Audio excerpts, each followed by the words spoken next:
கொலோசையர் 4ஆம் அதிகாரம் அதனுடைய 17வது வசனம். இன்னொரு விஷயம் கூட நம்ம வாசிப்போம். அர்க்கிப்பை கண்டு நீ கர்த்தரிடத்தில் பெற்ற ஊழியத்தை நிறைவேற்றும்படி கவனமாய் இருப்பாயாக என்று சொல்லுங்கள். இந்த அர்க்கிப்பு பைபிளில் வரக்கூடிய பிலேமோன் என்கிற ஒரு மனுஷனுடைய மகன். வேதத்தில் பிலேமோன் ஒரு நிருபம் இருக்கு இல்லையா, அந்த பிலேமோனுடைய மகன். அவனை கண்டு அப்போஸ்தலனாகிய பவுல் எழுதுகிறார், நீ கர்த்தரிடத்தில் பெற்ற ஊழியத்தை நிறைவேற்ற கவனமாயிரு. அதே வார்த்தை தான் இன்னைக்கு நமக்கு சொல்லுகிறார். நம்ம எல்லாரையும் பார்த்து ஆண்டவர் சொல்லுகிறார், நீ கர்த்தரிடத்தில் பெற்ற ஊழியத்தை நிறைவேற்றுவதற்கு கவனமாக இரு. நம்ம சில நேரங்களில் இதை படிக்கும் பொழுது என்ன நினச்சிக்கிறோம்னா, ஊழியக்காரங்களுடையது நமக்கு இல்லை அப்படின்னு நினச்சிக்கிறோம் இல்லையா? என்ன ஒரு மாதிரி, நான் திருநெல்வேலி தமிழ் புரியலையோ?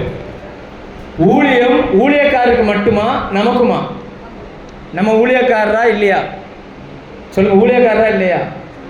நான் சபைக்காக ஜெபிக்கும் பொழுது ஆண்டவர் இந்த வார்த்தையை சொன்னார், நீ போய் அந்த மக்களை பார்த்து கர்த்தரிடத்தில் பெற்ற ஊழியத்தை நிறைவேற்றும்படி ஜாக்கிரதையா இருன்னு சொல்லிட்டு வா அப்படின்னா. லேலூயா. நம்ம எல்லாருமே ஊழியக்காரங்க தான். வேதம் அதுக்கு தெளிவாய் ஆன வசனங்களை பேசுகிறது. ஒரு வசனம் வாசிப்போம். லேவியராகமம் 25:55 எடுத்தவங்க வாசிங்க பார்ப்போம். நிறைய பிள்ளைங்க எழுதுறாங்களே, பரவாயில்லையே, எடுங்க. லேவியராகமம் 25:55. இஸ்ரவேல் புத்திரர் என் ஊழியக்காரர், அவர்கள் நான் எகிப்து தேசத்திலிருந்து ஆண்டவர் சொல்கிறார், யாரெல்லாம் எகிப்திலிருந்து வெளியில புறப்பட்டு வந்தார்களோ அத்தனை பேரும் கர்த்தருக்கு ஊழியம் செய்கிறவர்கள் தான். இன்னைக்கு நீங்களும் நானும் எகிப்தாகிய உலகத்திலிருந்து விடுவிக்கப்பட்டு வந்திருக்கிறோம். லேலூயா. அப்படின்னா நீங்களும் நானும் கர்த்தருக்கு ஊழியக்காரர்கள். ரைட்டா? இந்த ஊழியத்தை மனுஷன்றது நம்ம வாங்கல, கர்த்தரிடத்திலிருந்து நம்ம பெற்றுக்கொண்டோம். லேலூயா. நம்ம வாசித்த சங்கீத பகுதியில் கூட ஒரு வசனம் சொல்லுகிறது, தேவன் பரலோகத்திலிருந்து கண்ணோக்கி பார்க்கிறாராம் பூமியை. எத்தனை பேர் சொல்றீங்க, ஆண்டவர் என்னை பார்த்துக்கிட்டே இருக்கிறார் அப்படின்னு சொல்லி? லேலூயா. கர்த்தர் உங்களை என்னை பார்க்கிறார், பார்த்து கொண்டே இருக்கிறார். ஏன் பார்க்கிறார் அப்படின்னா, நாம நன்மை செய்வோமான்னு பார்க்கிறார்.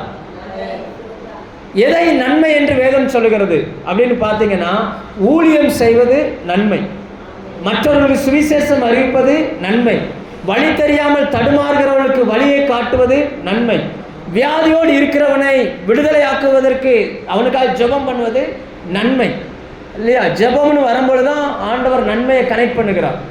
அப்போ கர்த்தர் நம்மை வந்து பார்க்கும் பொழுது என்ன எப்படி பார்க்கிறார்னா, ஊழியம் செய்கிற பிள்ளைகளாய் நம்மை பார்க்கிறார். அந்த ஊழியம் கர்த்தரிடத்திலே நாம் பெற்றுக்கொண்டோம் என்றும் ஆண்டவர் சொல்லுகிறார். லேலூயா. நம்மளை நம்பி, அதாவது நமக்கு புரிகிற மாதிரி சொன்னால், ஒரு சின்ன பிள்ளைய ஒரு தாய் வச்சிருக்கும் போது எப்படி வச்சிருப்பாங்க அப்படின்னா, அப்படி மடியில் வச்சிருப்பாங்க. அப்படி மடியில் வச்சிருக்கும் போது அந்த தாய் என்ன யோசிப்பாங்கன்னா, இந்த பிள்ளை வளரும், இந்த வளர்ந்து என் பேச்செல்லாம் என் பிள்ளை கேட்கும், அப்படிதான் நம்புவாங்க. அப்படிதானே? யாராவது இந்த பிள்ளை குடிகாரனாகவும் கடன்காரனாகவும் கீழ்ப்படியாதவனாகவும் இருக்கும்னு நம்புவீங்களா? சொல்லுங்க, யாராவது நம்புவீங்களா? உங்கள் பிள்ளை அப்படி பார்த்தீங்களா? உங்கள் பேர பிள்ளைகளை, உங்கள் பிள்ளைகளை நீங்கள் அப்படி பார்க்கல. பார்க்கும்போது நீங்கள் எப்படி பார்க்குறீங்கன்னா, இந்த பிள்ளை வளரும், எனக்காக ஊழியம், என் வேலையை அது என்ன செய்யும், எனக்காக இந்த பிள்ளை ஏதாவது செய்யும் நம்ம எதிர்பார்க்குறோம் இல்லையா? படிக்கிற பிள்ளைங்கள சில நேரங்களில் சொல்லுவாங்க, இவங்கெல்லாம் வளர்ந்து எங்கே எனக்கு சோறு போட போகிறான் அப்படிமா. அப்படின்னு அர்த்தம் என்னென்னா, இவங்க எதிர்பார்க்குறாங்க, வளர்ந்த பிறகு எனக்கு ஏதாவது இவங்க செய்வாங்க அப்படின்னு நினைச்சாங்க. பரலோக தேவன் நம்மிடத்தில் சில காரியங்களை எதிர்பார்க்கிறார். அதை தான் நான் இன்றைக்கு உங்களோடு கூட பேச விரும்புகிறேன். இந்த கொலோசையர் புஸ்தகம் 1ஆம் அதிகாரம் 4ஆம் வசனத்தில் பரலோகத்தில் உங்களுக்காக வைக்கப்பட்டிருக்கிற நம்பிக்கை என்கிற ஒரு வார்த்தை வருது. பரலோகம் நம்ம மேல நம்பிக்கை வச்சு இந்த பூமிக்கு நம்மளை அனுப்பி இருக்குது.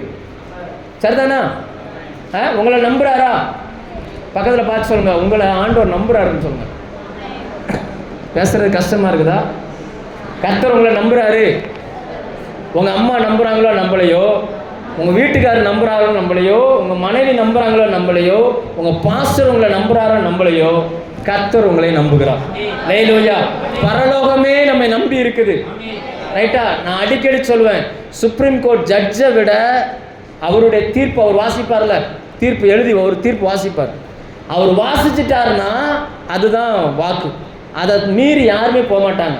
இப்போ ஒரு ஆளுக்கு வந்து சொல்றார் 14 வருஷம் கடுங்காவல் தண்டனை அப்படின்னு சொல்லிட்டாருன்னா 14 வருஷமும் அரசாங்கம் அவரை தூக்கி ஜெயிலில் வச்சிரும். யார் சொன்னாலும் அடுத்து என்ன செய்ய மாட்டாங்க. உண்மைதானே? அந்த ஜட்ஜின் வார்த்தையை பார்க்கிலும் அதிகமான பவர் தேவ பிள்ளைகளுடைய நாவுல கர்த்தர் வச்சிருக்கிறார். அதனாலதான் ஆண்டவர் நம்மை நம்புகிறான். அதை எப்படி இவன் பயன்படுத்துறான், இவனை நம்பி நான் இந்த பூமிக்குள் அனுப்பியிருக்கிறேனே, இவன் என்ன பண்ணிட்டு இருக்கிறான் அப்படி என்பதை தேவன் நம்மை இந்த கால வேளையில் சோதித்து பார்க்க விரும்புகிறார். இப்ப நமக்குள்ள வரக்கூடிய ஊழியம்னா நம்ம என்ன நினைச்சுக்கிட்டு இருக்கிறோம் அப்படின்னாச்சுன்னா, பிரசங்கம் பண்றதான் ஊழியம் நினைச்சுக்கிட்டு இருக்கிறோம் இல்லையா?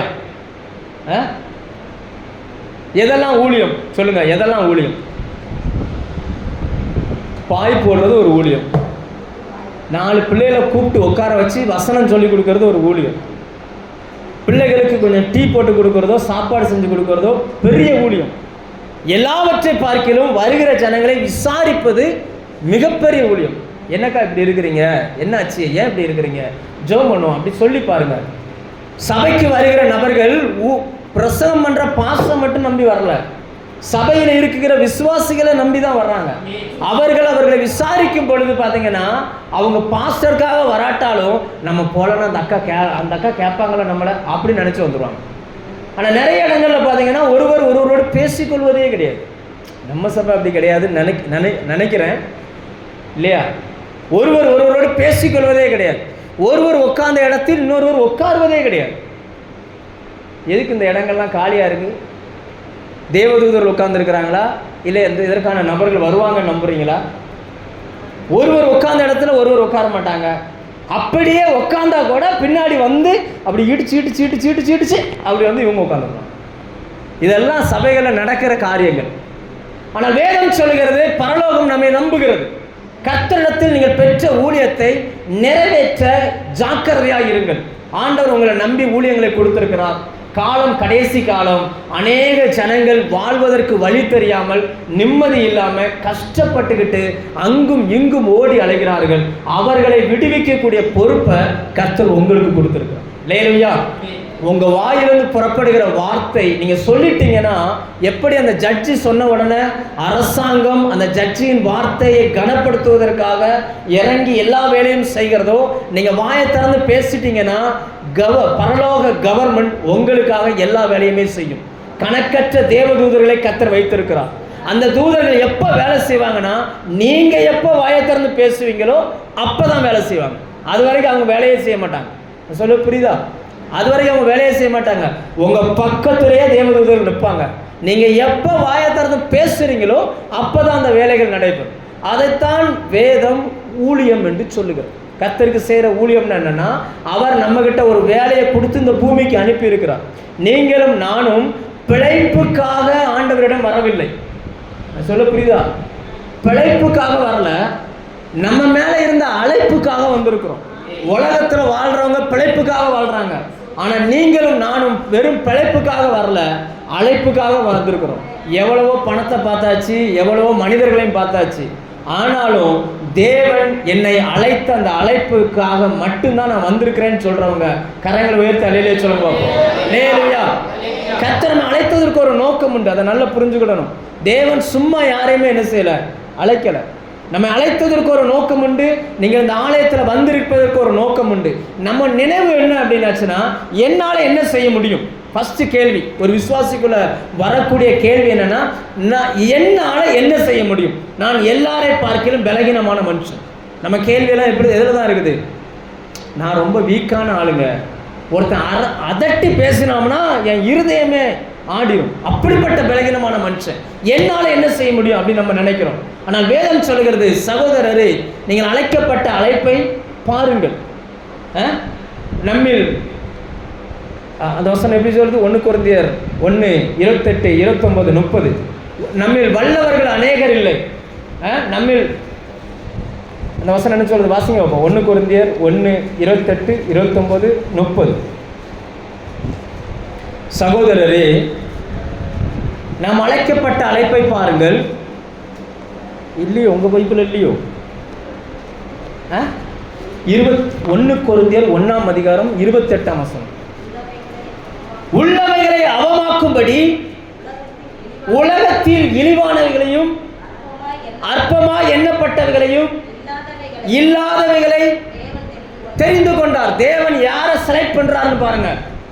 அற்பமாய் எண்ணப்பட்டவர்கள், இழிவானவர்கள், இல்லாதவைகள், இவர்களை கர்த்தர் செலக்ட் பண்ணுகிறார். இவர்களை கொண்டு தேவன் என்ன செய்ய விரும்புகிறார் அப்படின்னு பார்த்தீங்கன்னா, தான் யார் என்பதை இந்த பூமியில் நிரூபிக்க விரும்புகிறார். உலகம் எப்பவுமே உயரங்களை பார்க்குது. ஒருத்தன் எவ்வளோ வளர்ந்துருக்கிறான், எவ்வளோ படிச்சிருக்கிறான், எவ்வளோ பணம் வச்சிருக்கிறான். ஆனால் கர்த்தர் உயரங்களை பார்க்கல, ஆழங்களை பார்க்கிறார். இந்த மனுஷன் என்கிட்ட எவ்வளவு ஆழமா அன்பு கூறுகிறான் அப்படின்றத பார்க்குறான். லேலோயா, நான் சொல்றது எத்தனை பேருக்கு புரியுது? ரைட்டா? உலகம் ஒருத்தனை மதிக்கிறது எதை வச்சு மதிக்கனா, உயரத்தை வச்சு மதிக்குது. கர்த்தர் எதை வச்சு மதிப்பார் அப்படின்னா, உயரத்தை பார்க்க மாட்டார், அவனுடைய ஆழத்தை பார்க்கிறார். நீ எவ்வளவு தூரம் என்கிட்ட வர்றான் அப்படின்றத பார்க்குறான். நீங்க ஒன்றை புரிஞ்சுக்கிடணும், என்கிட்ட ஒண்ணுமே இல்லாம இருந்தாலும் என் மேல ஒரு அழைப்பு இருக்குது. இந்த அழைப்பு என்னை பரலோகத்துக்கு கொண்டுட்டு போகும். இந்த அழைப்பு எனக்காக அல்ல, என்னை சுற்றி இருக்கிற ஜனங்களுக்காக எனக்காக கொடுக்கப்பட்டது. சொல்ல புரியுதா? இந்த அழைப்பு எனக்காக கொடுக்கப்படல, என்னை சுற்றி இருக்கிற ஜனங்களுக்கு நான் ஏதோ ஒன்றை செய்யும்படி எனக்கு கொடுக்கப்பட்டிருக்கிறது. அந்த அழைப்பு என்னன்றதை தெரிந்து கொள்ளவும் உங்களை அதுக்கு ட்ரெயின் அப் பண்ணவும் தான் ஆலயத்துக்குள்ள கர்த்தர் கொண்டு வருகிறார். இந்த இடம் என்பது, இதுக்கு பேர் சர்வீஸ். இதுக்கு பேர் என்னது? காரெல்லாம் கொண்டு போய் சர்வீஸ் கொடுவாங்கல்ல, அப்படின்னா கார் வாஷ் பண்ணுறது, ஏதாவது அங்கங்கே போனதை சரி பண்ணுறது, அதுக்கு பேர் தான் என்னது? சர்வீஸ். அடுத்து நல்லா ஓடணும்னா வண்டியை சர்வீஸ் பண்ணணும். உங்களை 6 நாட்கள் ஓடுவதற்கு இன்னைக்கே என்ன பண்ணுறாங்க? சர்வீஸ் பண்ணி கர்த்தர் அனுப்புகிறாங்க. லேலோயா. இப்போ பலகீன நான் ஒன்றுக்கும் ஆகாத ஆளு அப்படிலாம் நீங்கள் யோசிக்காதீங்க. வேதத்தில் பழைய ஏற்பாட்டில் தலை சிறந்த தலைவன் அப்படின்னு எடுத்தா யாரை சொல்லுவாங்கன்னா, வேதாகம ஆசிரியர்கள் எலிசாவை சொல்வார்கள். யாரை சொல்லுவாங்க? எலியாவல்ல, எலிசாவை சொல்வார்கள். ஏன்னா எலியாவை பார்க்கலும் 2 மடங்கு வல்லமையாய் ஊழியம் செய்த மனுஷன். ஆனால் அந்த எலியாவினுடைய ஆரம்பம், எலிசாவினுடைய அந்த ஆரம்பம் எப்படி, அவனை குறித்து ஆண்டவரே சொல்லும்போது எப்படி சொல்வார்னா, ஆபேல் மெக்கோலா ஊரான் ஆகிய சாப்பாத்தின் குமாரனான எலிசா அப்படிம்பார். என்ன சொல்வாரு? ஆபேல் மெக்கோலா ஊரான் ஆகிய சாப்பாத்தின் மகனான எலிசாவை உன் ஸ்தானத்தில் தீர்க்கதரிசியாய் நிறுத்து. 1 ராஜாக்கள் 19 எடுங்க. சின்ன பிள்ளைங்க வசனம் வாசிக்கட்டும் வேகமா. 19-16 எடுத்துக்கோங்க. நான் சொல்றத பாயிண்ட, முதல் பாயிண்ட், உங்களை நீங்கள் பலகீனன் என்று எண்ணிக்கொள்வீர்களே ஆனால் தேவனால் வல்லமையாய் பயன்படுத்தப்பட்ட ஒரு மிகப்பெரிய தீர்க்கதரிசி இந்த எலிசா. இந்த எலிசாவை குறித்து வேதம் சொல்லுகிறது, அவன் ஆபேல் மெக்கோலா ஊரான். 1 ராஜாக்கள் 19-16 வாசிங்க பாப்போம்.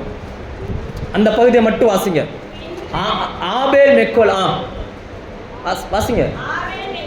ஆபேல் மெக்கோலா ஊரான் ஆகிய சாப்பாத்தின் குமாரனாகிய எலிசாவை உன் ஸ்தானத்திலே, ஒவ்வொரு ஊழியக்காரனுக்கும் கொடுக்கப்படுகிற முதல் இடம் என்னன்னா, உன் ஸ்தானத்தில் அவனை என்ன செய்ய? தீர்க்கதரிசியாக. ஏன்னா ஒரு ஊழியக்காரன் நான் மட்டும் கடைசி வரைக்கும் பிரசங்கம் பண்ணிக்கிட்டு இருக்கேன், நீ உட்காந்து கேட்டுக்கிட்டு இருக்கணும்ன்றது இல்லை. அதாவது என்னன்னா, ஆண்டவர் பேதுருவை பார்த்து சொன்னாரு, நீ குணப்பட்ட பின்பு உன் சகோதரனை ஸ்திரப்படுத்து. இங்கிருந்து ஊழியர்களை உருவாக்கி வெளியில் அனுப்புகிற இடம் இது. இது ஒரு பயிற்சி கூடம் போல உங்களை அதாவது என்னன்னா, கரெக்டாக சொன்னால் 3 வருஷத்துக்கு மேலே ஒரு விசுவாசி உள்ளுக்குள்ளே இருக்கக்கூடாது. அடுத்து அவங்க ஊழியக்காரனாக தான் இருக்கணும். அதுக்கு மேலே இருக்கிறவங்க சுவிசேஷ ஊழியம் பண்ணுறவங்க மட்டும்தான் உள்ளே இருக்கணும். ஏன்னா வரும்பொழுது ஆத்துமாக்களை அழைத்து கொண்டு வருகிறவர்கள். மற்றபடி ஆண்டவர் உங்களை ஒரு ஊழியக்காரனாக உருவாக்கி வெளியில் அனுப்பிடணும். இன்னைக்கு இதை சபைகள் செய்ய தவறுதுனாலையா அல்லது விசுவாசிகள் அதற்கு ஒப்பு கொடுக்க தவறுதுனாலையான்னு தெரியல, இன்னும் எழுப்புதல் பெரிய அளவில் வராமல் அப்படியே என்ன செஞ்சுக்கிட்டு இருக்குது. சரி, இந்த எலிசாவை குறித்து வேதம் சொல்லுகிறது ஆபேல் மெக்கோலா ஊரான். அப்படின்னா எபிரேயத்தில் ஆபேல் மெக்கோலாவுக்கு நிறைய அர்த்தம் இருக்குது. அதில் ஒரு அர்த்தம் என்னன்னா, பலவீனத்தின் துக்கம். என்னது? பலவீனம் மட்டுமல்ல, பலவீனத்தின் துக்கம். வீக்காகவும் இருக்கிறாரு, துக்கமாகவும் இருக்குது.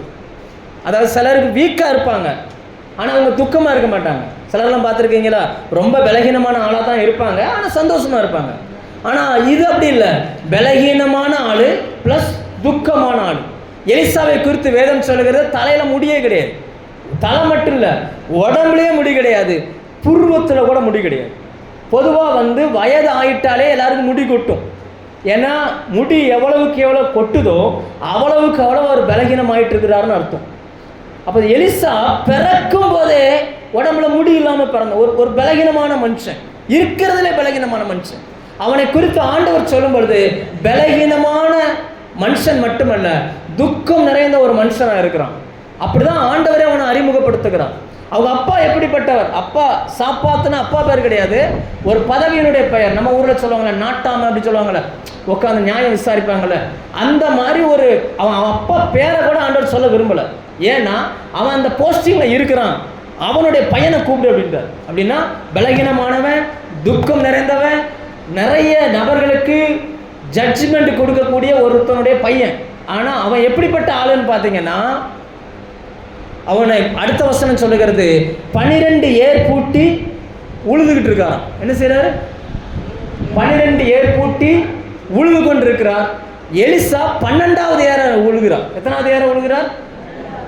இப்போ நம்ம மைண்டை வச்சு பைபிளை படிக்காதீங்க, இது உங்களுக்கு புரியாது. வேத வசனம் யூதர்களுடைய வாழ்க்கையை பின்னணியாய் கொண்டு எழுதப்பட்டது. இந்த பேக்ரவுண்டு தெரிஞ்சுன்னா உங்களுக்கு வசனம் இன்னும் கொஞ்சம் என்ன செஞ்சிடும், நல்ல புரியும். அந்த நாட்களில் உழுறதுக்கு ஆளை எப்படி நிப்பாட்டுவாங்க தெரியுமா? இருக்கிறதுலே பலசாலியா முதல் அந்த நிப்பாட்டுவாங்க. ஏன்னா அவன் அழுத்தி பிடிக்கணும். அது எவ்வளவுக்கு எவ்வளோ அழுத்தி பிடிக்கிறானோ அவ்வளவுக்கு எவ்வளோ ஆழமாக என்ன செய்யும், உழும். இருக்கிறதுலே பலவீனமானவனை தான் கடைசியில் நிப்பாட்டுவாங்க. ஏன்னா உப்புக்கு சப்பானின்னு சொல்லுவாங்கல்ல, உங்கள் ஊரில் என்ன சொல்லுவீங்க? அப்படிதானா? உப்புக்கு ஏதோ தொலைஞ்சிட்டான், சரி உப்புக்கு சப்பான் போ பின்னாடி நெல், இருக்கையில ஸ்பீடான ஆளை முன்னாடி விடுவோம் அப்படின்ற மாதிரி அவங்க அப்பா ஊருக்கே ஜட்ஜு சொல்லக்கூடியவர், ஒரு நாட்டாம. ஆனால் பையனை எப்படி பார்க்குறான்னு பாருங்க, பலகீனமான மனுஷன். ஆனால் தூக்கி என்ன செய்கிறாரு, போ நீ இந்த வீட்டுக்கும் பிரயோஜனம் இல்லை, ஒன்றுக்கும் பிரயோஜனம், அங்கேயாவது போய் என்னத்தையா செஞ்சு தொலை அப்படின்ற மாதிரி விட்டுருக்காரு. அப்படி இந்த 12வது ஏற பிடிக்கிற ஆளுக்கு ப்ரெஸ் பண்ண வேண்டிய அவசியமே இருக்காது. ஏன்னா ஏற்கனவே போகிறதெல்லாம் உடச்சி போட்டு போயிடும். இது சும்மா தான் முடிச்சிருக்கணும். நான் சொல்ல புரியுதா? அப்படி பலகீனமான மனுஷன் இந்த எலிசா. ஆனால் கர்த்தருடைய தெரிந்து கொள்ளுதலோ அந்த பலகீனமான மனுஷன் மேலே இருந்துச்சு. இல்லையா? இன்னைக்கு நீங்கள் அப்படி பலகீனனா ஃபீல் பண்ணுறீங்களா? என்னால் எதுவுமே செய்ய முடியலை. ஆனால் அந்த எலிசாவினுடைய மனசுக்குள்ள எப்படி இருந்திருக்கும்?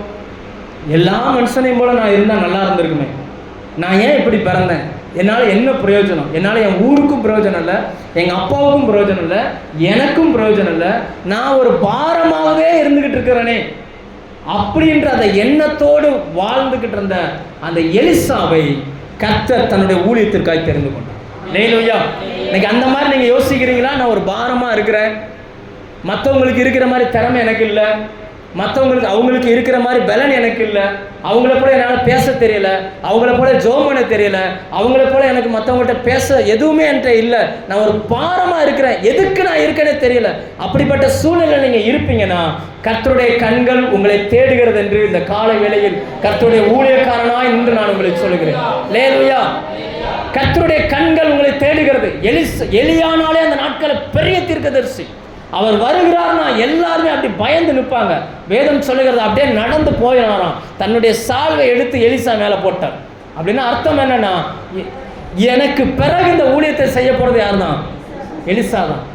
நீங்கள் இப்படி வச்சுக்கோங்க, தேவன் மிகப்பெரியவர், இயேசு கிறிஸ்து மிகப்பெரியவர், அவரிடத்துல எல்லா வல்லமையும் இருக்குது, எல்லா பலனும் இருக்குது. ஆனால் அவருக்கு பிறகு அந்த ஊழியத்தை செய்வதற்கு எலிசாவை போல இருந்த நம்மை கர்த்தர் தெரிந்து கொண்டார். நம்ம யாருக்குமே பிரயோஜனமற்றவர்கள், நமக்கே பிரயோஜனம் இல்லை. எத்தனை நாள் கோவப்படக்கூடாதுன்னு முடிவெடுத்துட்டு இங்கே ஜெபம் பண்ணிட்டு போறீங்க இல்லையா? இங்கே ஜெபம் பண்ணிட்டு கோபமே படக்கூடாதுன்னு வீட்டுக்கு போறீங்க. வீட்டுக்கு போன உடனே பலூன்ல ஊசி வச்சு குத்துற மாதிரி குத்தி விட்டுருந்தாங்க. 6 நாட்களும் வீடு வேற மாதிரியா இருக்குது, ஆராதனை நாளில் வீடு வேற மாதிரியா இருக்குது. என்ன இல்லையோ? 6 நாட்களும் வீடு வேற மாதிரி இருக்குது, ஆராதனை அன்னைக்கு வீடு என்ன செய்யுது, வேற ஒரு தளத்தில் இருக்குது. நான் சொல்றதை யோசிச்சு பாருங்க. கோவப்படக்கூடாதுன்னு முடிவெடுத்துட்டு கோவப்பட்டவர்கள் எத்தனை பேர் உண்டு? உண்டுல. எரிச்சல் படக்கூடாதுன்னு நினைக்கிறோம், எரிச்சல் படுறோம். சில நேரங்களில் பிரசங்கம் கேட்கும் போதே நமக்கு எரிச்சல் ஆயிடுச்சு. என்னடா எந்த நேரமும் இப்படியே போய்கிட்டு இருக்கு அப்படின்ற மாதிரி நமக்குள்ள வந்துடுது. அப்படிதான் எலிசாவை போல நாம் பலகீனமானவர்களாக இருந்தோம். ஆனால் தேவன் தன்னுடைய ரட்சிப்பின் சால்வையை நம்ம மேல போட்டார் பாருங்க. அவருடைய ஸ்தானத்தில் இன்னைக்கு நம்மளை கொண்டு வந்து நிப்பாட்டிட்டார். அல்லேலூயா. வேதம் சொல்லுகிறது கிறிஸ்துவின் ஸ்தானத்தில் நீங்க இருக்கிறதுனால தான் நமக்கு பேர் கிறிஸ்தவர்கள். நம்முடைய பேர் என்னது? உண்மையா இல்லையா? கிறிஸ்தவர்கள் தானா? நிறைய பேர் பேர் கிறிஸ்தோபர்னு வச்சுக்கிடுவாங்க. சர்ச்சுக்கு வந்தால் கிறிஸ்தோபர், வீட்டுக்கு போனால் லூசிபரா மாறிடும். நாம் அப்படிப்பட்டவர்கள் அல்ல. என்ன நான் பேசுறது புரியுதா? புரியலன்னா திரும்ப சொல்லிடணும். என்ன ரைட்டா? சரி, இந்த பலகீனமான மனுஷனை நீங்க ஃபீல் பண்ணுவீங்க அப்படின்னா இந்த எலிசாவை கவனித்து பாருங்க. இந்த எலிசா எப்படி இவ்வளவுக்கு என்ன எலிசாவை கூப்பிட்டுருந்தார்ல இந்த எலியா, அவர் எலிசாவை எப்படி ட்ரீட் பண்ணார்னு வேதம் சொல்லுகிறது. ஒரு வசனத்தை வாசிங்க. 2 ராஜாக்கள் எடுங்க, 3ஆம் அதிகாரம் 11ஆம் வசனம். 3ஆம் அதிகாரம் 11ஆம் வசனம். கர்த்தரிடத்தில் விசாரிக்கும்படி கர்த்தருடைய தீர்க்கதரிசிகளில் ஒருவரும் இங்கு இல்லையா என்று கேட்டதற்கு, எலியா சாப்பிட்டுட்டு அவன் கைக்கு தண்ணி ஊற்றக்கூடிய ஒரு அடிமை வேலை செய்யக்கூடிய ஒரு மனுஷன் இருக்கிறான். எலிசாவை எப்படி அறிமுகப்படுத்துறாங்க? எலியாவின் கைகளுக்கு தண்ணீர் வார்த்த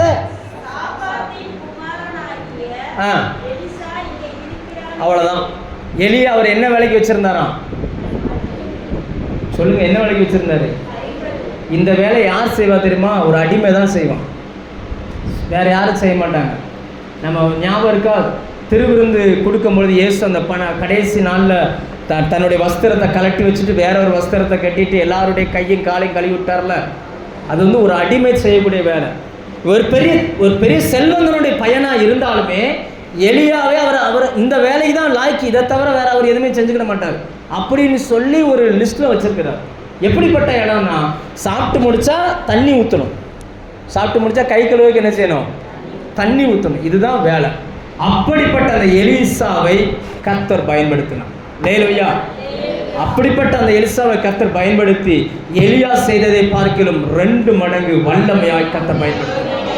உங்களின் இந்த காலை வேலையில பலகீனமானவர்கள், நான் அதுக்கு தான் என்னால் ஒரு வேலைக்குமே லாய்க்கலைங்க அப்படின்னு நீங்கள் நினைப்பீங்கன்னா, கர்த்தர் சொல்லுது உங்கள் பார்வையில் தான் நீங்கள் இப்படிப்பட்டவர்கள். ஆனால் தேவனுடைய பார்வையில் எப்படிப்பட்டார்னா, நீங்கள் உங்களை மதிக்கிறது போல இல்லை, அவர் உங்களை மதிக்கிறது வேற மாதிரி. அல்லேலூயா. கர்த்தர் உங்களை பார்க்கறது போல நீங்கள் பார்க்க பழகிக்கணும். நீங்கள் சில நேரங்களில் உங்களை எப்படி பார்க்குறீங்கன்னா, ரொம்ப பலகீனமான மனுஷனாக பார்க்குறீங்க. என்னால் என்ன முடியும் நம்ம நினைக்கிறோம், என்னால் என்ன முடியும். நான் சொல்கிறேன், உங்களால் உலகத்தையே ஜெயிக்க முடியும். ஆண்டவர் சொல்கிறார், உங்களுடைய விசுவாசமே உலகத்தை ஜெயிக்கிற, சொல்லுங்க சத்தமா சொல்லுங்க, உங்களுடைய விசுவாசமே உலகத்தை ஜெயிக்கிற அப்படின்னு அர்த்தம் என்னன்னா, உலகத்தையே ஜெயிக்கக்கூடிய விசுவாசத்தை உள்ளுக்குள்ள வச்சு உங்களை அனுப்பி விட்டுருக்கிறார். ஆனால் நம்ம சில நேரங்களில் அதை பயன்படுத்துறதே கிடையாது. பயன்படுத்தாமலே ஒரு ஓரமாக வச்சுட்டு எதுக்கு அப்படின்னே நம்ம என்ன செஞ்சுக்கிட்டு இருக்கிறோம்? சொல்லுங்க, நம்ம இப்படி வாழ்ந்துக்கிட்டு இருக்கிறோம். கர்த்தர் கடைசி வரைக்கும் உங்களை பலகீனனாய் வைப்பதற்கு அல்ல. ஆண்டவர் சொல்கிறார், உன் பலகீனத்தில் என் பலன் பூரணமாய் விளங்கும். பலம் உள்ளவர்கள் அல்ல, பலகீனமான மனிதர்களை கர்த்தர் தேடுகிறார். நீங்கள் சில நேரங்களில் சரீரத்தில் பலமாக இருந்தாலும் ஆவியில் பலகீனனாக இருக்கிறீங்க. ஒரு சின்ன ஒரு வார்த்தை உங்களால் தாங்க முடியலை, சின்ன வார்த்தைக்கு உடஞ்சு போயிருந்தீங்க. மனிதர்கள் பேசுகிற சின்ன சின்ன விஷயங்களை கண்டு சோர்ந்து உட்காந்துருந்தீங்க. ஆனால் கர்த்தர் சொல்லுகிறார், உன் பலகீனம் இருக்கிற விதத்தில் நான் உன்னை ஏற்றுக்கொள்கிறேன் அப்படின்றார். நீங்கள் கர்த்தருக்காக ஊழியம் செய்வதற்கு பிரயாசப்படுங்க. உங்களை நம்பி தந்ததை தைரியமாக என்ன பண்ணுங்க, பேசுங்க. அக்கம் பக்கத்தில் இருக்கிறவங்ககிட்ட பேசுங்க. இன்னைக்கு தேவ பிள்ளைகள் வாயை திறந்து பேசினாலே நிறைய காரியங்களை கர்த்தர் செய்ய வைக்க முடியும். பைபிளில் நம்ம பார்க்குறோம், 2 ராஜாக்கள் 5ஆம் அதிகாரத்தில் ஒரு பெண், சாதாரண ஒரு சின்ன பெண், அந்த நாகமான பார்த்து சொல்லுகிறாள், நீங்கள் இங்கிருந்து கிளம்பி நீங்கள் போனீங்கன்னா அங்கே ஒரு தேவ மனுஷன் இருக்கிறாரு, அவர் வந்து உங்களை குஷ்டரோகத்திலேருந்து விடுதலை ஆக்கிடுவார் அப்படின்றார். யாரு சொன்னது? யாரு? ஒரு சின்ன பெண். யோசிச்சு பாருங்க, அந்த வார்த்தை சொல்லாமல் இருந்திருந்தா அந்த அற்புதம் நடந்திருக்குமா? நம்ம நிறைய நேரங்களில் உங்களுக்கு ஆண்டவரே சந்தர்ப்பங்களை உண்டாக்குகிறார். நீங்கள் சுவிசேஷம் அறிவிப்பதற்கு தேவனே சந்தர்ப்பங்களை உண்டாக்குகிறார். நான் சொல்லட்டுமா எத்தனை சந்தர்ப்பம் உண்டாக்குறாருன்ட்டு? நீங்கள் வேலை செய்கிறீங்க, எல்லோரும் வேலை செய்கிறீங்களா, வீட்டில் இருக்கிறீங்களா? வேலை செய்கிறீங்க, இல்லைன்னா வயலில் வேலை செய்கிறீங்க, ஏதோ ஒன்று நீங்கள் வேலை செஞ்சுக்கிட்டு இருக்கும்போது உங்களுக்கே நிறைய பிரச்சனை இருக்கும், அது உங்களுக்கே தெரியும். ஆனால் உங்கள் கூட வேலை செய்கிற ஆள் உங்கள்கிட்ட வந்து சொல்லும், என் பொண்டாட்டி சரியில்லைப்பா, ஜோம் பண்ணிக்கோங்க, என்ன என் வீட்டில் கடன் நிறைய இருக்குது, கொஞ்சம் ஜோம் பண்ணிக்கோ, என் பிள்ளை என் பேச்சே கேட்க மாட்டேங்கிறான், கொஞ்சம் ஜோம் பண்ணிக்கோ. இப்படிலாம் சொல்கிறாங்களா? யாராவது சொல்லியிருக்காங்களா? சொல்லியிருக்காங்கன்னு அர்த்தம் என்னன்னா, ஆண்டவரே அந்த பிள்ளையை கொண்டு வந்து உன்ட்ட நிப்பாட்டி இருக்கிறார், நீ ஏதாவது பேசுவேன்னு சொல்லி. ஆனால் நீங்கள் என்ன பண்ணீங்க? நீங்கள் என்ன அந்த சந்தர்ப்பத்தை பயன்படுத்தி இயேசு யார் என்றும் நான் மட்டும் அல்ல நீ ஜெபம் பண்ணாலும் அவர் உனக்கு பதில் தருவார்ன்றதை சொல்லியிருக்கணும். ஆனால் நம்ம சொல்லியிருப்போமா? சொல்ல மாட்டோம். ஜெபம் பண்ணிக்கிறேன், அதோட முடிச்சிடும். நான் சொல்லுது புரியுதா புரியலையா? புரியுதா? அப்படின்னா அர்த்தம் என்னன்னா, உங்க நம்பி ஒரு வேலையை கர்த்தர் கொடுத்துட்டு அவரே ஆட்களையும் கொண்டு வந்து நிப்பாட்டினார். நீங்க இப்ப செயல்பட வேண்டியது உங்க கையில கர்த்தருக்கு கொடுத்துருக்கிறார். வந்து அவன் சொல்றான், எனக்கு நிறைய கஷ்டம், எனக்கு என்ன பண்றதுன்னு தெரியல, எனக்கு ஜெபம் பண்ணிக்கோங்க, உங்க சர்ச்சில் பாஸ்டர்கிட்ட சொல்லி ஜெபம் பண்ணிக்கோங்க, இல்லை நீங்க ஜெபம் பண்ணுங்க அப்படின்னு சொல்லும் போது நீங்க அதை பயன்படுத்தி சுவிசேஷம் அறிவித்திருக்கணும். ஆனா நம்ம என்ன பண்ணுவோம்? நான் சொல்றது புரியுதா? அதனாலதான் ஆண்டவர் சொல்றார், நீ கர்த்தரிடத்துல பெற்ற ஊழியத்தை நிறைவேற்றும்படி ஜாக்கிரதையாக. லேலுயா, உங்களை நம்பி தாங்க இந்த வேலையை கொடுத்தாரு. ஆனால் நம்ம சொல்லுவோம், நம்பிக்கைக்கு துரோகம் பண்ணா கணவன் பேச மனைவி கேட்கணும். கேட்கணுமா கேட்கக்கூடாதா? சொல்லு, கேட்கணுமா கேட்கக்கூடாதா? கேட்கக்கூடாது. மனைவி கணவன் பேச்ச கேட்காம வேற மாதிரியே நடந்துச்சாங்கன்னா அவங்கள பார்த்து என்ன சொல்லுவாங்க? புருஷனுக்கு துரோகம் பண்ணிட்டாங்க, அப்படித்தானே சொல்லுவாங்க? சொல்லுங்க, அப்படித்தானே சொல்லுவாங்க? அவர் நம்முடைய மணவாளன், நாம் அவருடைய மணவாட்டி. நம்மளை நம்பி சில காரியங்களை கர்த்தர் கொடுத்துருக்கிறார். அவர் வருகிற வரைக்கும் அந்த வேலையை நம்ம இந்த பூமியில் செய்யத்தான் வேண்டும். லேலுயா. பக்கத்தில் பார்த்து சொல்லுங்க, உங்களை நம்பி சும்மா சொல்லுங்க. தூங்குறவங்களா இருந்தால் தலையில் தட்டி சொல்லுங்க. நீ அடித்து சண்டை போட்டுறாங்க, சமாதானத்துக்கு வந்திருக்கிறோம். உங்களை நம்பி கர்த்தர் சில ஆத்துமாக்களை தந்தார், நீங்க இழந்துட்டீங்க, இனியும் தருவார். இழந்துடாதீங்க. சுதாரிப்பா இருந்து ஜாக்கிரதையா இருந்து ஆத்துமாக்களை ஆதாயம் பண்ணுங்க. லேலுயா. பரலோகத்துல ஆண்டவரை சந்தோஷப்படுத்தணும்னா பூமியில நம்ம ஒன்னே ஒண்ணுதான் செய்ய முடியும். நீங்கள் எவ்வளவு கோடி கோடியாய் கொட்டி கொடுத்தாலும் தேவன் சந்தோஷப்படுகிறது இல்லை. சந்தோஷப்படுவாரா? சொல்லுங்க, சந்தோஷப்படுவாரா? ஒரு 10 சர்ச்சு கட்டி கொடுத்துருங்க, ஆண்டவர் சந்தோஷப்படுவாரா? இல்லை ஒரு 100 ஊழியக்காரங்களுக்கு சப்போர்ட் பண்ணுங்க, ஆண்டவர் சந்தோஷப்படுவாரா? ஆனால் வேதம் என்ன சொல்லுகிறதுனா, ஒரு பாவி பாவத்தை விட்டு மனம் திரும்பும் பொழுது பரலோகத்தில் சந்தோஷம். அவரை சந்தோஷப்படுத்தணும்னா நீங்கள் ஆத்துமாக்களை ஆதாயம் பண்ணணும். லேலுயா. எத்தனை வருஷமாச்சு சர்ச்சை ஆரம்பிச்சு? சொல்லுங்க, சர்ச்சை ஆரம்பிச்சு எத்தனை வருஷம் ஆச்சு? எனக்கு நினைவு தெரிஞ்சு நான் இங்கே 2018க்கு முன்னாடி இருந்து வர்றேன்னு நினைக்கிறேன். அதுக்கு முன்னாடி எத்தனை வருஷம் ஆச்சுன்னு எனக்கு தெரியல. குறைஞ்சது ஒரு 10 வருஷம் இருக்கும், 15 வருஷம் இருக்குமா? 14 வருஷம். எண்ணி பார்த்தா 14 ஃபேமிலி இருக்குமா உள்ள? மாறணும், சரிதானே? மாறணும். எப்படி மாறும்?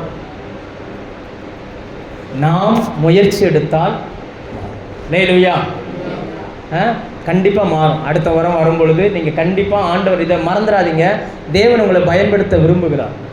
நான் சொன்னது நீங்களே நல்லா யோசிச்சு பாருங்கள். சம்பந்தம் இல்லாத மனிதர்கள் உங்ககிட்ட எதுக்கு வந்து சொல்லணும் எனக்காக ஜெபம் பண்ணுங்கன்னு சொல்லுங்கள். உங்ககிட்டே நிறைய பிரச்சனை இருக்குது, அது அவனுக்கு தெரிஞ்சாலுமே சொல்லுவான் ஜெபம் பண்ணுங்க அப்படின்னு சொல்லி. ஏன் அப்படின்னா அவனுக்கு தெரியும் இவங்க ஜெபம் பண்ணால் பிரச்சனை தீருன்னு சொல்லி. நீங்கள் அதை பயன்படுத்தி சுவிசேஷம் சொல்லுங்கள்.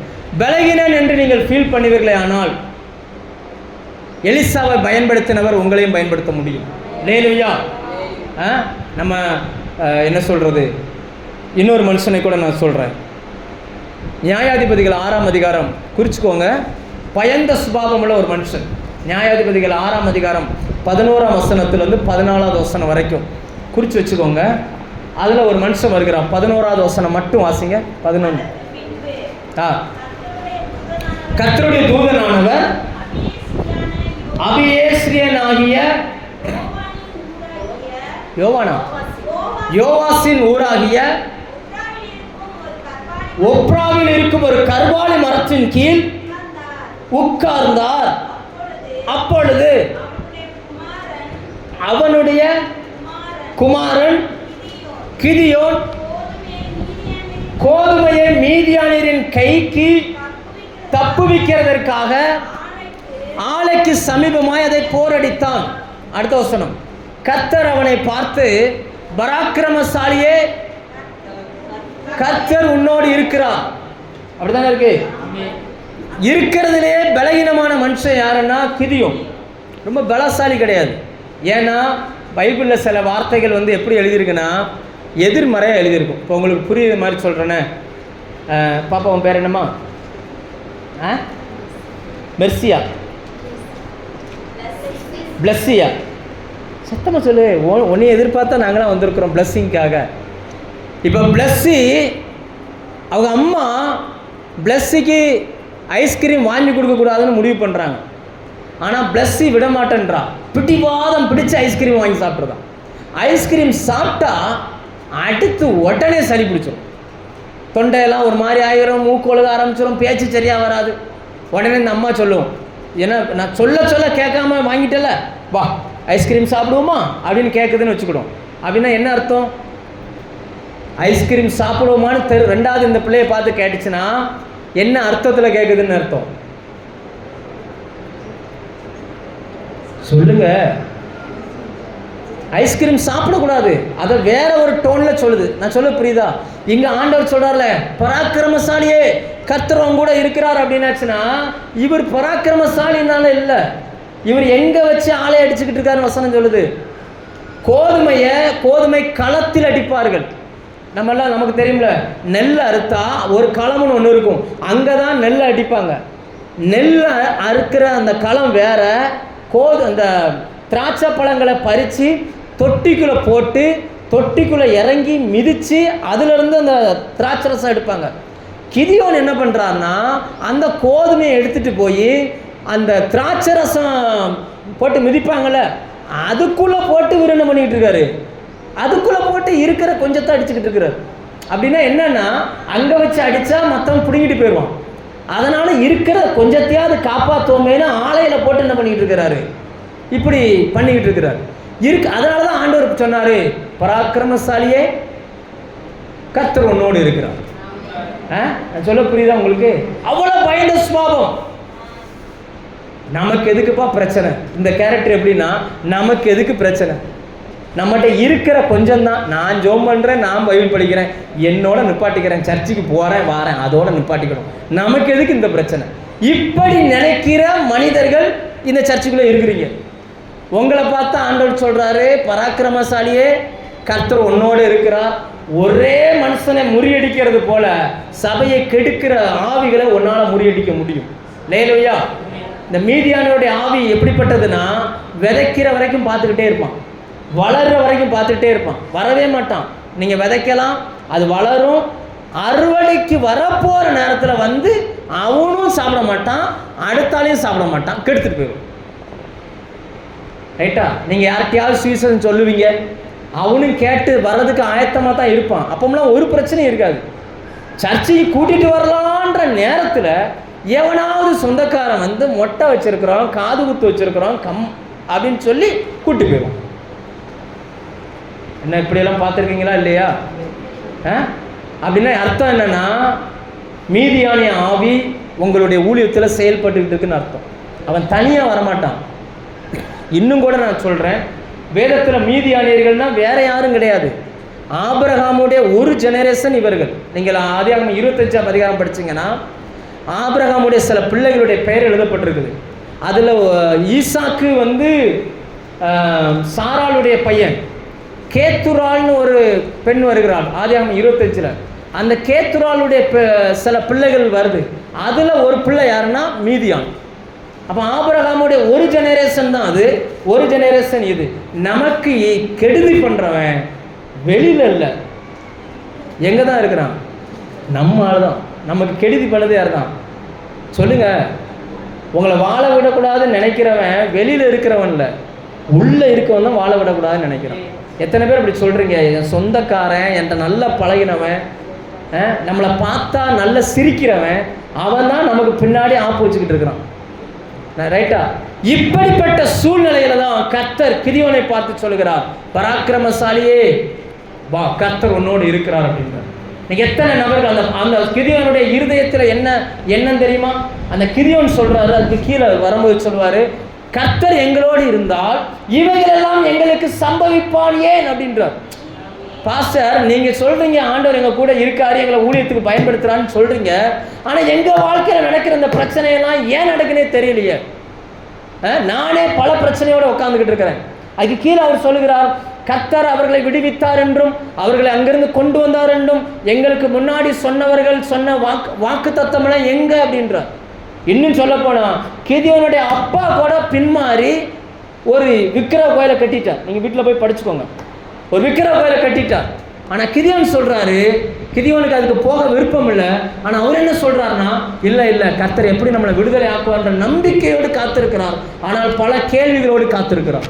லேலுயா, உட்கார்ந்து இருக்கிற நமக்குள்ளும் இப்படிப்பட்ட எண்ணம் இருக்குது. கர்த்தர் மேல நம்பிக்கை இருக்குது.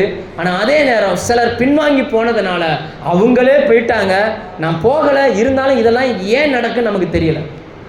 பல கேள்விகளோடு பின்மாற்றமாய் போன சில நபர்களை குறித்த உணர்வுகளோடு நீங்கள் உட்கார்ந்துருப்பீங்கன்னா கர்த்தர் சொல்கிறார், கிதியோன் நீ வா, அவங்களெல்லாம் விட்டுரு, நீ என்னை நம்பி வா. ஒரே மனுஷனை முறியடிக்கிறது போல நீ பெரிய ரட்சிப்பை உன்னால் கொடுக்க முடியும். லேலுயா, நான் சொல்ற புரியுதா? எவ்வளோ பலகீனமுள்ள மனுஷனாக இருந்தாலும் சரிங்க, எவ்வளோ பயந்த சுபாவம் உள்ளவன் மனுஷனாக இருந்தாலும் சரி, இன்னும் சொல்லுமா, உங்களுக்கு தான் உங்களை குறித்து பயம். பிசாசுக்கு அது எப்படி இருக்குது தெரியுமா? பிசாசுக்கு அது எப்படி இருக்குன்னா, 4 குஷ்டரோகிகள் நடந்து போகிறார்கள். ஆனால் பிசாசின் பாளையத்துக்கு அது என்ன சத்தமாக கர்த்தர் கேட்க பண்ணாராம்? இராணுவங்களின் இறைச்சலை போல கர்த்தர் என்ன பண்ணியிருக்காரு? கேட்க பண்ணுகிறார். நம்ம நினைக்கிறோம் நம்ம பலகீனமான ஆளு. நீங்கள் அந்த கிதியோனுடைய சரித்திரத்தை படித்து பார்த்தீங்கன்னா 8ஆம் அதிகாரம் வந்த உடனே அந்த மீதியானுடைய இராணுவத்துக்கு போவாங்க. போகும்பொழுது அங்கே 2 பேர் பேசிக்கிடுவாங்க. நான் ராத்திரி ஒரு கனவு கண்டேன்டா, ஒரு பெரிய வார்கோதுமை அப்பம் உருண்டு வந்து நம்ம கூடாரத்தில் மோதி கூடாரத்தையே சரிச்சிருச்சுட்டான். உடனே ஒருத்தன் சொல்லுவான், அந்த வார்கோதுமை அப்பம் கிதியோன் தாண்டா அப்படின்றான். ஆனால் கிதியோன் எப்படி இருக்கிறாரு? நான் பயந்த ஆளு, என்னால் ஒன்றும் சொல்ல முடியாது, நான் யார்கிட்ட போய் சொல்ல, நமக்கு எதுக்கு வம்பு, நாம போகிறோமா, நாம ஜோம் பண்ணுறோமா, அதோட நிப்பாட்டிக்கணும். நம்ம போய் யார்கிட்ட என்ன செய்யக்கூடாது? பேசக்கூடாது. நான் சொல்ல புரியுதா? நான் வருவேன், நான் ஜோம் பண்ணுவேன், நான் காணிக்க கொடுப்பேன், நான் பரலோகத்துக்கு போயிடுறேன். ஒரு காலமும் நடக்காது. நான் சொல்கிறேன்னு தப்பாக எடுத்துக்கிடாதீங்க. நீங்கள் தவறாக எடுத்துக்கொண்டாலும் பரவாயில்ல. பரலோகத்துக்கு போகணும் அப்படின்னு ஆசைப்பட்டா உங்களை நம்பி கர்த்தர் கொடுத்த தாளந்தை பயன்படுத்துங்க. பயன்படுத்தலைன்னா மத்தேயு 25ஆம் அதிகாரத்தில் ஒருத்தன் பயன்படுத்தாதவனை பார்த்து ஆண்டவர் சொன்னார், இவனை தூக்கி புறம்பான இருளில் போடு. அவன் என்ன பண்ணிட்டான்? வாங்கி நிலத்தை தோண்டி புதைச்சு வச்சிட்டான். வேதத்தில் நிலம் என்பது எதை குறிக்கிறது? இருதயத்தை குறிக்குது. எதை குறிக்குது? அந்த விதைக்கிறவனை குறித்த ஓமையில் ஆண்டவர் சொல்வார், விதை தேவனுடைய வசனம், நிலம் இருதயம் அப்படிம்பார். இப்போ நிறைய வசனத்தை வாங்குறாங்க. அவங்களுக்கு தெரியும் இதெல்லாம் சொல்லணும், இதெல்லாம் பேசணும், விடுவிக்கணும்னு தெரியும். ஆனால் அதை என்ன செய்ய மாட்டாங்க? செய்ய மாட்டாங்க. அதெல்லாம் நிலத்தில் புதைச்சு வச்சார்கள். பேசலாம்னு நினைக்கிறேன், ஆனால் என்ன செய்ய முடியல. கடைசி நாட்களில் 2 கூட்ட மக்கள் இந்த பூமியில் வாழ்வார்கள். ஒருவர் நோவாவை போன்ற மக்கள், ஒருவர் லோத்து. 2 பேருமே 2 விதமான அழிவை கண்ட ஜனங்கள். உண்மைதானா? சத்தியம் தெரிஞ்ச மக்கள்னு நான் இதெல்லாம் பேசிக்கிட்டு இருக்கிறேன். நோவா தன்னையும் காத்துக்கொண்டார், தன் குடும்பத்தையும் காத்துக்கொண்டார். லோத்து தன்னையும் காக்கல, தன் குடும்பத்தையும் காக்கல. ஆனால் லோத்துவ நீதிமானுன்னு சொன்ன அதே வேதம் தான் நோவாவையும் நீதிமான்னு சொல்லுது. 2 பேர் எங்கே மிஸ் பண்ணாங்க அப்படின்னா, நோவாவை குறித்து வேதம் சொல்லுகிறது, நோவா நீதியை பிரசங்கித்தான், பேசினான். லோத்துவை குறித்து சொல்லுகிறது, இருதயத்திலே வைத்துக் கொண்டான், இருதயத்திலே பேசினாராம், இருதயத்தில் வாதிக்கப்பட்டான். ஆனால் ஒருத்தன்ட்ட கூட என்ன செய்யல. நீங்கள் சொல்லலைன்னா நீங்கள் லோத்துவின் சந்ததியாக இருக்க மாட்டீங்க. மன்னிக்கும், நீ நோவாவின் சந்ததியாக இருக்க மாட்டீங்க, லோத்துவின் சந்ததியாக என்ன செஞ்சிருவீங்க? உண்மையா இல்லையா? ஆண்டவர் சொன்னார், கடைசி நாட்களில் நோவாவின் நாட்களை போல இருக்கும், லோத்துவின் நாட்களை போல இருக்கும். மனுஷகுமாரன் வரும் பொழுது இவைகள் சம்பவிக்கும். அல்லேலூயா. இப்ப நீங்க பயந்துகிட்டே உள்ளுக்குள்ளேயே வச்சுக்கிட்டு இருந்தீங்கன்னா நீங்க யாரை போலதான் நிறைய அடையாளம் வேற கேட்குறாங்க. ஆண்டவரே இதை செய்யுங்க, இதை செஞ்சீங்கன்னா நீங்க ஊழியத்து கூப்பிடுறீங்கன்னு ஒத்துக்கிறேன். இதை கிதியோன் வந்து பார்த்தீங்கன்னா ஃபர்ஸ்ட் ஒரு ஆட்டு ரோமத்தை எடுத்து போடுவார். எங்கேயுமே பனி பெய்யக்கூடாது, இங்கே மட்டும் பெய்யணும். சரி, அதுவும் நடந்துருச்சு. அப்போ வந்திருக்கணும்ல. அடுத்து இன்னொன்று மறுபடியும் போடுறேன், இதில் மட்டும் பெய்யக்கூடாது, சுற்றி எல்லாம் பெய்யணும். நிறைய பேர் இப்போ வரைக்கும் ஆண்டவர் இதை செய்யுங்க வந்துடுறேன், இதை செய்யுங்க வந்துடுறேன், இதை செய்யுங்க நான் அதை செஞ்சிடறேன், இப்படியே நம்ம நினச்சிக்கிட்டு இருக்கிறோம். அல்லேலூயா. யாருக்கு இந்த வார்த்தைன்னு தெரியல. ஆனால் ஒன்று புரிஞ்சுக்கோங்க, நீங்கள் 70 வயசில் ஊழியத்துக்கு வந்து ஒன்றும் செய்ய போகிறது இல்லை. நான் சொல்ல புரியுதா? உங்கள் வீட்டுக்கு ஒருவர் வந்தால் டீ போட்டு கொடுங்க. டீயை குடிச்சிட்டு மண்டி, அதை என்ன சொல்லுவாங்க, அடியில் இருக்கிறது என்ன சொல்லுவாங்க, அதை கொடுக்கறது போல தான் 70 வயசில் ஊழியத்துக்கு வரேன். ரிட்டையர்ட் ஆன பிறகு நான் ஊழியத்துக்கு வரேன். கர்த்தர் அதாவது நான் என்ன சொல்ல, முழு நேரமாக நீங்கள் எல்லாத்தையும் விட்டுட்டு வாங்கன்னு சொல்லலை. இருக்கிற இந்த நாட்களில் உங்களுக்கு தந்த பலனுக்கு தக்கதான் இருக்கிற பலத்தோடு போ அப்படின்ற. உங்கள் சுற்றி இருக்கிற ஜனங்களுக்கு இயேசுவை அறிவிங்க. இருக்கிற இடத்துல உங்கள் வீட்டில் ஒரு சபையை அதாவது என்ன சொல்லுவாங்க, ஒரு பிரேயர்ஸில் ஆரம்பிங்க. நீங்கள் அதை நடத்துங்க. இத்தனை வருஷமாக நீங்கள் வந்தோம், ஆலயத்துக்கு வந்தோம், ஒரு ஜெப அது என்ன சொல்லுவாங்க, பிரேயர்ஸில் உங்கள் ஏரியாவில் என்ன சொல்லுவீங்க, குளிசல். சரி, எங்கள் ஊரில் அதை பிரேயர் செல்லுன்னு சொல்லுவோம். கூடி உட்காந்து ஜெபம் பண்ணுங்க. அப்படி ஏதாவது பண்ணுறீங்களா? தூக்கத்தை விரும்பாதே, அந்த வசனம் என்ன சொல்லுது நீதிமொழிகளில், தூக்கத்தை விரும்பாதே. என்ன இது மனப்பாடமா இல்லையா? சோம்பேறிய எறும்பினிடத்தில் போய் அதன் வழிகளை கற்றுக்கொள். இன்னும் கையை முடக்கி கொண்டு எத்தனை காலம் தூங்குவாய்? இன்னும் கொஞ்சம் தூங்கட்டும், இன்னும் கொஞ்சம் தூங்கட்டும் என்று. அடுத்த வசனம் ரொம்ப கொடூரமான வசனம். வறுமை ஆயுதம் அணிந்தவனை போல் உன் வீட்டுக்குள் வரும். எவ்வளவு சம்பாதிச்சாலும் பர்ஸ்லையும் பணம் வைக்க முடியாது, பாக்கெட்லையும் பணம் வைக்க முடியாது, பீரோலையும் பணம் வைக்க முடியாது. காரணம் என்ன? அதனால தான் ஆண்டவர் சொன்னா, எறும்பை போய் பாரு, அதை பாரு, அது தன் வேலையை எப்படி செஞ்சுக்கிட்டு இருக்குன்னு பாரு அப்படின்னா. லேலுயா. சரி, முதலாவது பயந்தவர்கள், பலகீனம் உள்ளவர்கள், அவரையும் தேவன் பயன்படுத்த முடியும். நமக்கு எதுக்குப்பா வம்புன்னு நினைக்கிற ஆள்களையும் கர்த்தரால் என்ன செய்ய முடியும், பயன்படுத்த முடியும். புதிய ஏற்பாடுல இருந்து 2 நபர்களை சொல்கிறேன். அப்போஸ்தலர் 9ஆம் அதிகாரம் 10-18. டைம் ஆயிடுச்சு, வேகமாக ஒரு 1/4 மணி நேரம் தான் இருக்குது. அப்போஸ்தலர் 9ஆம் அதிகாரம் 10லிருந்து 18 வரைக்கும் எடுத்து வச்சுக்கோங்க. நான் சம்பவத்தை சொல்றேன். அதாவது என்னன்னா, ஒருவரை குறித்து தவறான ஐடியாவை கேட்டு வச்சுட்டு கர்த்தரே சொன்னாலும் வேலை செய்யாமல் இருக்கிறது. அதாவது ஒருவரை குறித்து தப்பான எண்ணத்தை மைண்டில் வச்சிருக்கிறது. ஆண்டவரே சொல்லுவார், அவன்கிட்ட போய் சுவிசேஷன் சொல்லுன்னு சொல்லி இருந்தாலும் என்ன செய்ய மாட்டார். இங்கே வசனம் பார்க்குறோம், ஒரு மனுஷன் இருக்கிறான், அனனியா. அந்த மனுஷன் பேர் என்னது? அனனியா. அனனியாவை பார்த்து கர்த்தரே சொல்லுகிறார், அனனியாவே நேர்த்தரு எனப்பட்ட தெருவுக்கு போ. அங்கே ஒரு மனுஷன் ஜெபம் பண்ணிட்டு இருக்கிறான். அந்த மனுஷனுடைய பெயர் சவுல். அவன் ஜெபம் பண்ணிட்டு இருக்கிறான். அனனியா என்னும் பேருள்ள ஒருவன் வரவும், அவன் கைகளை இப்பொழுதே வைத்து தூக்கத்தில் இருக்கிறவனை விடுவிக்கவும், கண்கள் பார்வையடையவும், பரிசுத்த ஆவியினால் நிறையப்படவும் தரிசனம் கண்டான் அப்படின்றார். உடனே அனனியா துள்ளி குதிக்கல. இப்போ உங்ககிட்ட வந்து ஆண்டவர் இதை சொன்னா என்ன பண்ணுவீங்க? சொல்லுங்க. உங்ககிட்ட வந்து இப்படி திடீர்னு படுத்திருக்கும் போது ஆண்டவர் பேசுறார், யாராவது ஒரு ஆள்கிட்ட பேசுறாருன்னு வச்சுக்கிறோம். எந்திரி, 4வது வீட்டில் ஒரு அக்கா இருக்கிறா, அவளுக்கு இப்போ வயிற்றொலியில துடிச்சுக்கிட்டு இருக்கா, நீ போய் கையை வச்சு இயேசுவின் நாமத்தில் போன்னு சொல்லு, செய்யும் அப்படின்னு சொன்னா என்ன பண்ணுவீங்க? சொல்லுங்க, என்ன பண்ணுவீங்க? கர்த்தரே சொன்னா போவீங்களா, போக மாட்டீங்களா? ஆனா கர்த்தருடைய நாமத்தில் கட்டளையிட்டாலும் சில அசையாத கண்மலைகள் இங்கே இருக்குது. அதுல ஒரு ஆள் இந்த ஆளு. இவர் சொல்றாரு, ஐயா ஆண்டவரே உங்களுக்கு விஷயம் தெரியாதா, அவன் ரொம்ப மோசமான ஆளாச்சே, நான் அவனை பத்தி கேள்விப்பட்டேனே, அவன் இங்க இருக்கிற கிறிஸ்தவங்களாம் கொல்லணும்னு அவன் புறப்பட்டு வந்திருக்கிறான். நான் சொல்ல புரியுதா? தன் சொந்த மூளையில இவரா அவனை உருவாக்கி வைக்கிறார். சவுல் கருப்பா சேப்பான்னு கூட அந்த மனுஷனுக்கு தெரியாது. நீங்க படிச்சு பாருங்க. நாங்கள் அவனை குறித்து கேள்விப்பட்டோம் அப்படின்றான். ஆளை கூட பார்க்கல, கருப்பா சோப்பான்னு கூட தெரியாது, நல்லவனா கெட்டவனா, உயரமா குட்டையா, முடி எப்படி இருக்கும், மூக்கு எப்படி இருக்கும், கண் எப்படி இருக்கும், எதுவுமே தெரியாது. தவறான ஒன்றை கேட்டு வச்சுக்கிட்டு ஆண்டவரே போய் பேசுன்னு சொன்னாலும் இவன் போக மாட்டான்றான். அதுக்கப்புறம் ஆண்டவர் அவனுக்கு சில காரியத்தை சொல்லி அனுப்பி விடுறான்.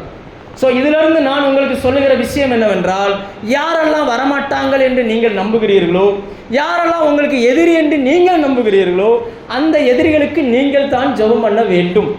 நீங்கள் போனாதான் அந்த மனுஷங்க சபைக்குள்ள வருவார்கள். தேவன் அப்படிதான் கிரியை செய்ய போகிறார். லேலூயா. கண்ணை மூடி உங்களுக்கு பிடிக்காத ஒரு ஆளை சொல்லுங்க அப்படின்னா யாரை சொல்லுவீங்க?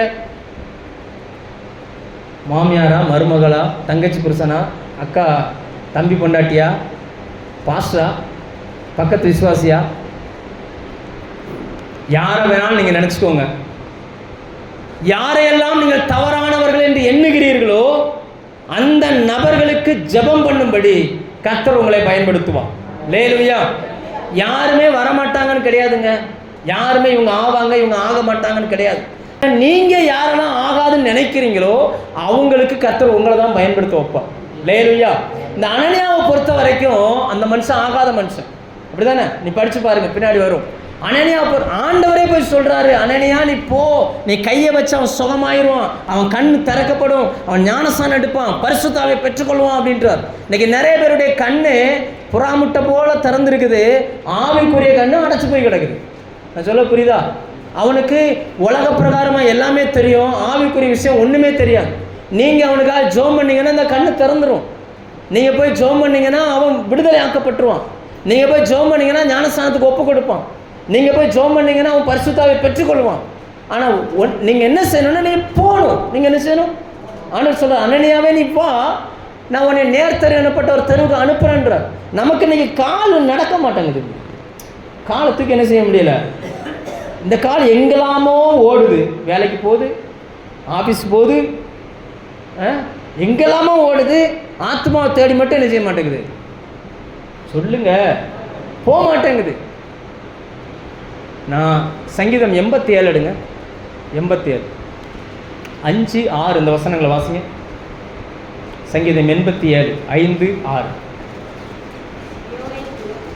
சீயோனை குறித்து இன்னான் இன்னான் அதிலே பிறந்தான் என்று சொல்லப்படும். நல்லா புரிஞ்சுக்கோங்க, சீயோனை குறித்து மட்டுமல்ல, அச்சம் தவிழ்த்தானை குறித்தும் இன்னான் இன்னான் பெனியேல் சபையில் இருந்தான் என்று சொல்லப்படும். பரலோகத்தில் கர்த்தர் இதை சொல்லுவார். நான் ஒரு கேள்வி கேட்குறேன், நீங்கள் சொல்லுங்கள். ஆபிரகாம், கிதியோன், நம்ம பார்த்தோமே எலிசா, இவங்க வாழ்க்கையெல்லாம் பைபிளில் எழுதப்படும் நினச்சி ஊழியம் செஞ்சாங்களா, இல்லைன்னா அவங்களா ஊழியம் செஞ்சதை கர்த்தர் எழுதி வச்சிருக்காரா? அவங்களா செஞ்சதை எழுதி வச்சிருக்கிறார். இன்னொரு பைபிளை கர்த்தர் 2000 வருஷங்களுக்கு பிறகு எழுதுவாரே, ஆனால் நம்மளை குறித்து எழுதணும். சொல்ல புரியுதா? உங்கள் பேரை குறித்து எழுதணும். இன்னான் இன்னான் இதிலே பிறந்தான் என்று சொல்லப்படும். அடுத்து வாசிங்க. உன்னதமானவர் தாமே அதை ஸ்திரப்படுத்துவார். கர்த்தர் ஜனங்களை பேரெழுதும் பொழுது இன்னான் அதிலே பிறந்தான் என்றும் ஆண்டவர் தொகையிடுவார், ரெக்கார்ட் பண்ணுவார். ஆண்டவர் என்ன பண்றாரு? ரெக்கார்ட் அண்ட் ரெஜிஸ்டர் ரெண்டுமே பண்ணுகிறார். நான் சொல்லட்டுமா? எத்தனை நாட்கள் தாமசன் இங்கே வர்றாருன்றது அவர் ரெக்கார்டில் இருக்குது. எத்தனை நாட்கள் அவர் சபைக்காய் ஜெபிக்கிறார் என்பதை அவர் ரெஜிஸ்டர் பண்ணி வச்சிருக்கிறார். இன்னைக்கு எத்தனை பேர் வந்தாங்க, எத்தனை பேர் ஆப்சென்ட்னு அவருடைய ரெஜிஸ்டரில் என்ன செஞ்சிருக்காரு? ஸ்கூலுக்கு போடுறாங்களா போடலையா, ரெஜிஸ்டர் எடுக்கிறாங்களே, அட்டெண்டன்ஸ் எடுக்கிறாங்களே, ரெஜிஸ்டர் கர்த்தர் பண்ணுறாருங்க. அவர் எண்ணுவார், தொகையிடுவார். அடுத்த 6ஆம் வசனம் வாசிங்க. கர்த்தர் ஜனங்களை பேர் எழுதுவார். அவர் எண்ணுவது மட்டுமல்ல, தொகையிடுவது மட்டுமல்ல, பேர் எழுதுவார். உங்கள் பேரை எழுதணும். லேலூயா. பிறந்தோம், வளர்ந்தோம், வாழ்ந்தோம், செத்தோன்னு இல்லாமல் கர்த்தரால் பேர் எழுதப்படுகிற அளவுக்கு எதையாவது ஒன்று செஞ்சுட்டு போங்க. பக்கத்தில் பார்த்து சொல்லுங்க. மிருகங்கள், நான் சொன்ன சொல்லுங்க, மிருகங்கள் சாப்பிடுகிறது, தண்ணி குடிக்குது, தூங்குது, இனப்பெருக்கம் செய்து செத்து போயிருது. நீங்களும் அவர்களில் ஒருவராய் மாறாதிருங்கள். எத்தனை பேருக்கு புரிஞ்சிச்சு? சாப்பிட்றது, தூங்குறது, தண்ணி குடிக்கிறது, செத்து போகிறது மிருகங்களுடைய வேலை. மனுஷன் அப்படி அல்ல. நமக்கு பின்வரும் சந்ததிக்கு எதையோ ஒன்றை விட்டு விட்டு போகிறான். அல்லேலூயா. குறைஞ்சபட்சம் உங்கள் குடும்பத்தில் இருக்கிறவங்களுக்காவது சுவிசேஷத்தை சொல்லுங்கள். அக்கம் பக்கத்தில் இருக்கிறவங்களுக்காக சுவிசேஷத்தை சொல்லுங்கள். நீங்கள் கர்த்தரிடத்துல என்ன ஊழியத்தை பெற்றீர்களோ அதை நிறைவேற்ற பிரயாசப்படுங்க. எல்லாரும் எல்லா ஊழியமும் செய்ய முடியாது. சிலர்லாம் பார்த்தீங்கன்னா ஒரு ஃபங்க்ஷன் வச்சோம்னா அவங்க தான் அந்த பாத்திரத்தை கழுவாங்க, வேற யாரும் செய்ய மாட்டாங்க. சிலர் அவங்க தான் பாய் விரிப்பாங்க, வேற யாரும் செய்ய மாட்டாங்க. சிலர் கண்ணுக்கு மட்டும் எங்கே தூசி இருக்கோ அது கரெக்டாக தெரியும், அப்படின்னா அவங்க அந்த வேலையை செய்வாங்க. உங்களுக்கு ஒன்று சொல்கிறேன், கர்த்தருடைய ஆலயத்தில் நீங்கள் எதையாவது ஒன்றை செய்வீங்கன்னா பரலோகம் உங்களை சந்தோஷமாக பார்க்கும். அல்லேலூயா. ஒரு வசனம் வாசிங்க, சகரியா 4:10. சகரியா 4:10. நான் ஒரு 5 பேர் எழுதிட்டு வந்தேன், நமக்கு நேரம் இல்லாதபடினால் நான் இதோடு முடிக்கிறேன். சகரியா 4:10. சகரியா தீர்க்க தரிசன புஸ்தகம். அற்பமான ஆரம்பத்தை யார் அசட்டை பண்ணலாம்? பூமி எங்கும் சுற்றி பார்க்கிறவைகளாகிய கர்த்தருடைய 7 கண்களும் செருபாபேலின் கையில் இருக்கிற தூக்கு நூலை.